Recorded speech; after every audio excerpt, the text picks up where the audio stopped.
Hello నమస్తే అండి. Welcome back to our channel Sitara natural vlogs అండి. ఇప్పుడైతే మనం చాలామంది వరకు అయితే మన ఫామ్ హౌస్లో కానీ లేదా ఏదైనా ఫామ్లో కానీ మంచిగా ఫ్రూట్స్ మొక్కలు కానీ కూరగాయ మొక్కలు ఇలాంటివి కూడా బాగా పెంచుకుంటున్నాం కదా. ఒకవేళ కనుక మనము న్యాచురల్ పద్ధతిలో కానీ లేదంటే ఆర్గానిక్ ఫార్మింగ్ పద్ధతిలో కానీ మనం మంచిగా పండ్ల మొక్కల్ని గ్రో చేసుకోవాలంటే కొన్ని టిప్స్ అనేది మనం ఫాలో అవుతూ ఉంటే మంచిగా మనకి ఫ్రూట్స్ అనేది బాగా వస్తుంది. ఈ వరుసలోనే మనకి ఇవి దానిమ్మ చెట్టు కానీ బత్తాయి గ్రేప్స్ ఇవన్నీ ఏంటంటే మనకి ఎప్పటి నుంచో మనం పండించుకునే మొక్కలు కాబట్టి వీటి కేరింగ్ మనం మంచిగా చేసుకుంటే కనుక బాగుంటుంది. ఇప్పుడైతే మనము దానిమ్మ మొక్క గురించి చూద్దామండి. దానిమ్మ మొక్క అనేది మనకి ఎలాంటి నేలలోనైనా కానీ మొక్క అనేది బతుకుతుంది, నిలబడుతుంది. కాబట్టి మనం మంచిగా అయితే దానిమ్మ మొక్కనైతే వేసుకోవచ్చండి. కాకపోతే కనుక ఒక 4-5 పాయింట్లు అయితే మనం ఫాలో అవుతూ ఉండాలి. మొదటిది వచ్చేసరికి దీనికి ఇవి చెట్లు అనేది దానిమ్మ కానీ గ్రేప్స్ కానీ బత్తాయి కానీ నీటి ఎద్దడిని కూడా తట్టుకుంటాయి. అంటే మనకి నీళ్ళు కొంచెం తక్కువైనా పర్లేదు కానీ మొక్కలు కొంచెం సర్వైవ్ అవుతాయి. కాకపోతే బతికినా కానీ మొక్కలు పెరిగినా మనకైతే ఈ పూత పిండి వచ్చే టైంలో ఏంటంటే నీళ్ళు సరిగ్గా అందకపోతే కనుక మనకి రాలిపోతూ ఉంటాయి. ఆ టైంలో కనుక మనం నీళ్ళు కొంచెం చెక్ చేసుకుంటూ ఉండాలి. నెక్స్ట్ వచ్చి మనకి కొమ్మ కత్తిరింపులు అనమాట. మొక్కకై కొమ్మ కత్తిరింపులు అనేది మంచిగా ఉండాలి. ఎంత బాగా ప్రూనింగ్ చేస్తే కనుక మనకి పూత పిండి అనేది బాగా వస్తుంది. ఇన్ కేస్ కనుక మనకి మిస్ అవుతే కనుక ఈ వర్షాలు అయితే పడిపోయినప్పుడు కొమ్మలు పూత పిండి అనేది చాలా తక్కువ వచ్చేసి కొమ్మలు అనేది విపరీతంగా పెరిగిపోయి చెట్టు అయితే ఒరిగిపోతుంది. కాబట్టి మనకి లేట్ అయినా సరే కొమ్మ కత్తిరింపులు చేసుకుంటూ ఉండాలి. ఎందుకంటే వ్యవసాయం చేసినప్పుడు కొంచెం వెనక ముందు అవుతాయి. మనకి టైం కుదరదు, ఒక్కొక్కసారి అనుకున్న పనులు జరగవు. కాబట్టి ఒక్కొక్కసారి మిస్ అవుతాయి. మిస్ అయినా కానీ మనం తర్వాత అయినా కానీ మనం ఇలా కట్ చేసేసుకోవడం మంచిదండి.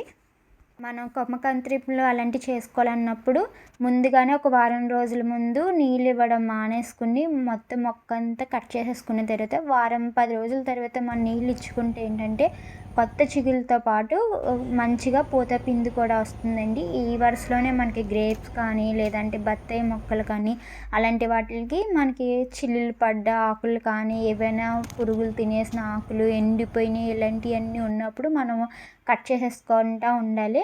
ఈ చూర మనకి కాయలు వచ్చినప్పుడు కూడా దాని పక్కన ఉన్న చిన్న చిన్న కొమ్మలు కూడా కట్ చేసేసుకుంటే బలమంతా కాయ వచ్చి మనకి కాయ అనేది మంచిగా అయితే పెరుగుతుందండి. కత్తిరింపుల వల్ల మనకి మంచిగా సూర్యరశ్మి అనేది మొక్కకి బాగా తగిలి మంచిగా మొక్క పెరగడానికి బాగుంటుంది.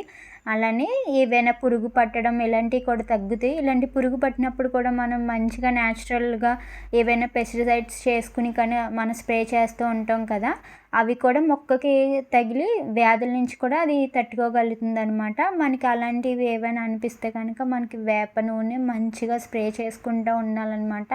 అప్పుడు పురుగు పట్టకుండా ఉంటుంది. ఇంకా వేప నూనె కాకుండా పచ్చిమిరపకాయ ఇంకా అల్లం పేస్ట్ చేసింది పెరుగులో కలిపి మజ్జిగలో కలిపి అది కూడా స్ప్రే చేసుకుంటూ ఉండొచ్చు.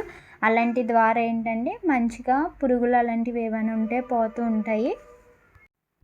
ఇంకా మనకి దానిమ్మ చెట్టు ఇలాంటి చోట్ల మనం హ్యాండ్ పాలినేషన్ అనేది మనకు అవసరం ఉండదు. ఎందుకంటే మనము రకరకాల మొక్కలు వేసుకుంటాం కాబట్టి ఆటోమేటిక్గానే మనకి పాలినేషన్ జరిగి అయితే మొక్కలు బాగానే ఫ్రూటింగ్ బాగా వస్తుంది. కాబట్టి హ్యాండ్ పాలినేషన్ అయితే అంతగా అవసరం పడదు. వీలైతే కుదిరితే కనుక చేసుకుంటే మంచిది. ఇంకా మనకి ఇంకా మొక్కలు వేలు దగ్గర కూడా కొంచెం సాయిల్ అనేది మనం లూజ్ చేసుకుంటూ ఉంటే కనుక మనం ఇచ్చే ఫెర్టిలైజర్స్ అనేది కూడా బాగా అందుతాయి అన్నమాట మొక్కలకి. ఇలానే వీటికి మంచి ఫెర్టిలైజర్స్ అంటే మన పశువుల ఎరువు అని చెప్పుకోవచ్చండి. బాగా అయితే ఈ మొక్కలన్నిటికీ మనకి దానిమ్మ కానీ గ్రేప్స్ బత్తాయి నిమ్మ జాతి మొక్కలకి అన్నిటికీ పశువుల ఎరువు అనేది మంచిగా బాగా పనిచేస్తుంది అనమాట. మనకి 15 రోజులకు ఒకసారి పశువుల ఎరువు ఇచ్చుకుంటే బాగుంటుంది.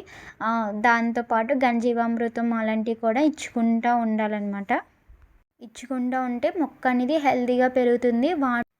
వీటితో పాటు మనకి వేపపిండి కూడా ఇచ్చుకోవడం వల్ల ఈ మొక్కలు బలంగా పెరుగుతంతో పాటు మనకి వేర్ల నుంచి వచ్చే వ్యాధులు ఏవైనా ఉంటే కూడా తగ్గుతాయండి. ఇలాంటి చిన్న చిన్న పాయింట్స్ ఫాలో అవుతూ ఉంటే కనుక మనకి మంచి హార్వెస్ట్లను చేసుకోవచ్చు. మరొక వీడియోలో మళ్ళీ కలుద్దాం. Thank you for watching.